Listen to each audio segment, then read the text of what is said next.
Year 5, today in maths we're going to carry on looking at thousandths and keep looking at their relationship with decimals. So recapping on what we did last lesson then, this is a 1,000 square, and we said that the whole square has been split up into these really small rectangles, and we said that each of the rectangles is equal to 1,000th.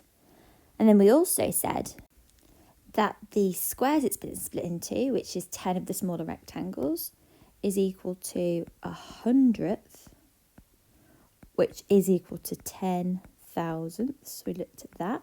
So if I count up these rectangles, I'd have 10. 1, 2, 3, 4, 5, 6, 7, 8, 9, 10. So 100th, which equals 10,000. So there are 100 of these squares here in this 1,000 square. And then we also said that a whole row that had been coloured in, or a whole column coloured in, would equal 1/10th, which would equal 10 hundredths, which would equal 100 thousandths. So if I were to count up all the little rectangles there, I would have 100.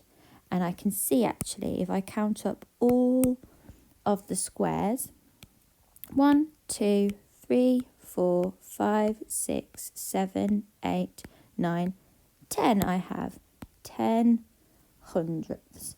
Okay, so let's have a look at what the green part that's been coloured in represents as a fraction and as a decimal. So I've got a hundredth here, 100th, 200ths, 300ths, 400ths, 500ths, 600ths, 700ths, 800ths, and then I've got one more here. So remember, there are 10,000s in each hundredth, so I can count 10, 20, 30, 40, 50, 60, 70, 80, and then one more here. I've got 81 thousandths. Let's have a look at what that would be as a decimal. And I'm always going to use a place value grid to help me. If you don't have a printer to print your own, it doesn't matter, just make it on scrap paper, but please do use them. They are very helpful. Okay, so I didn't have any rows or columns completely coloured in, so that was no tenths. And I did have squares, didn't I? Now, how many squares did I have? 1, 2, 3, 4, 5, 6, 7. So that was 8 hundredths. And the tiny rectangles on their own, 1. Make sure you put your placeholder 0 in the ones column. So 81 thousandths as a decimal is going to be 0.081. Okay, let's have a look at another example. Okay, I'm going to use place value counters this time, representing these counters as a fraction and as a decimal. Okay, I'll start over here with my tenths, my 0.1. So I can see here I have 3 counters, 3 tenths counters. So in my place value grid, please make sure you're using them. I'm going to put 3 tenths. Now, in my hundredth counters, I've got them here. 0.01 is a hundredth, remember. I've got 2 counters, so I'm going to put 2 in the hundredths column. And then over here, my thousandths, I have 1, 2, 3, 4, 5 thousandths. So I'm going to put 5 in my thousandths column. Don't forget your placeholder 0 and the ones. There are no ones. Remember, 1 is written like this with no 0 or anything in front of it. So that means my decimal represented in these counters would be 0.325. And as a fraction, or go for the largest denominator that you've got here, always do that. I've got 325 over 1,000. Okay, let's have a look at another example. So I'd like you to pause your video now and have a go at doing this one by yourself. What do these counters represent as a fraction and as a decimal? Please use your place value grid to help you and press play when you're ready to find out the answer. Okay, so I've got 1, 2, 3, 4, 5, 6 tenths going into my tenths column. I have 1, 2, 3 hundredths, and I've got 1,000th.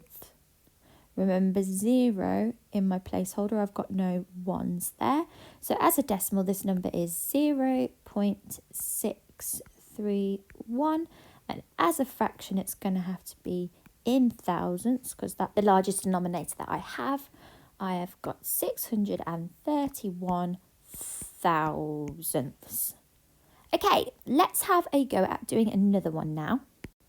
So here on my counters, I've got ones counters now, 2 ones, so I'm going to put those into my place value grid, which I've changed because I've realised that the last one had a little mistake on. Message me if you can see what mistake it was. Then I've got 2 tenths as well, so I'm going to put that into the tenths column. I've got 1, 2, 3, 4, 5, 6, 7 hundredths. Hundredths column there, and thousandths. I've got 1, 2, 3 thousandths. Put that in the thousandths column. So as a decimal then, it should be here in your place value grid if you've used it correctly. 2.273. Now, as a fraction, remember 1 is equal to a whole as a fraction, and I've got 1 whole, 2 wholes. So I'm going to put a nice big 2 to represent my whole number. Then my fraction is going to be the same as before in thousandths. 273 thousandths. Okay, I'd like you to have a go at this one now. I have tried to trick you, so just be careful a little bit. I want to see these counters as a fraction and as a decimal. Make sure you're using your place value grid to help you, and press play when you're ready to find out the answer. Pause your video now.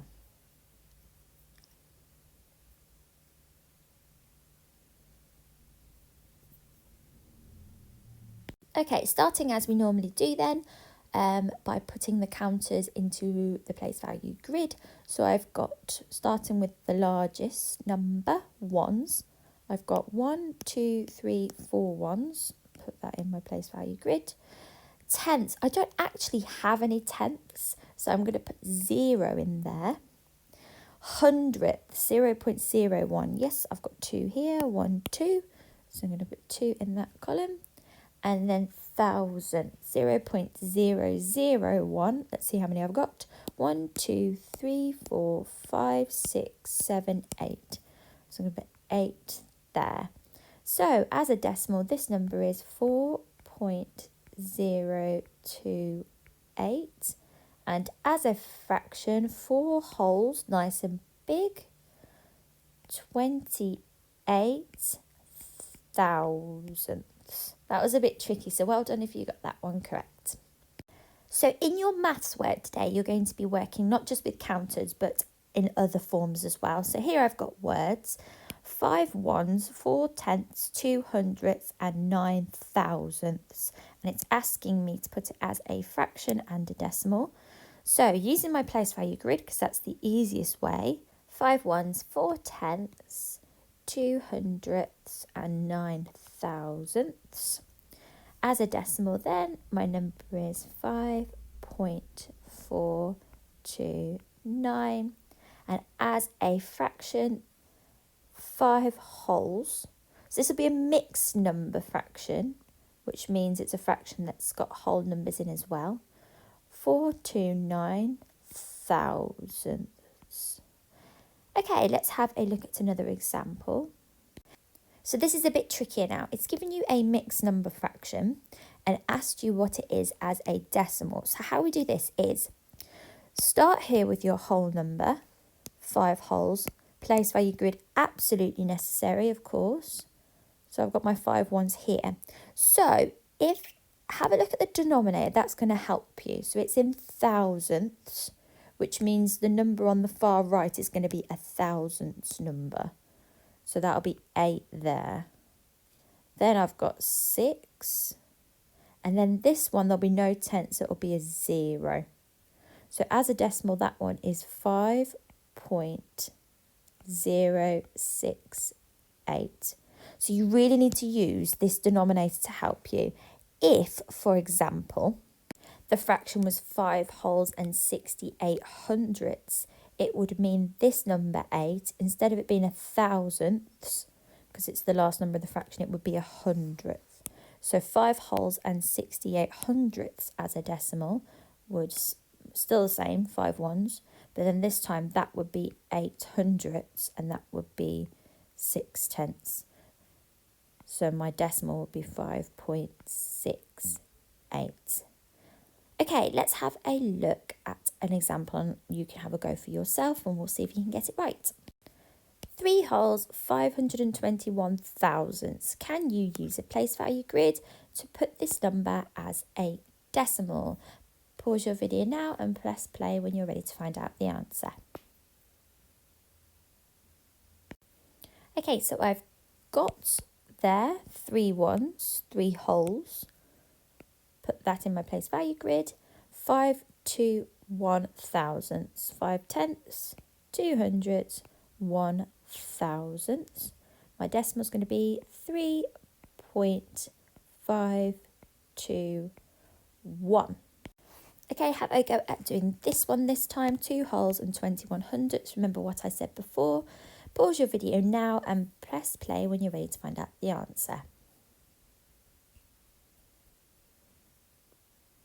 And here I've got 2 ones, 2 wholes in the place value grid there, 21 hundredths. Now, because my denominator is hundredths, I know that 1 hundredths is going to be here because that's that number, and then that there is going to be tenths, 2. So as a decimal, this number is 2.21. Well done if you got that one correct. So you're very fluent today. The first part, I'm going to ask you to write as a fraction and a decimal these counters. You've got 4 of those to do, just like we have been doing. And then the same for the words. Write those as a fraction and a decimal.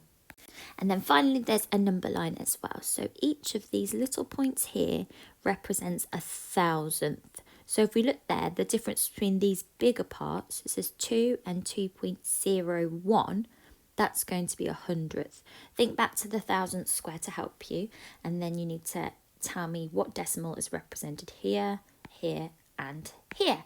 As always, give me a message if you need, and I hope you have a lovely day. Bye-bye.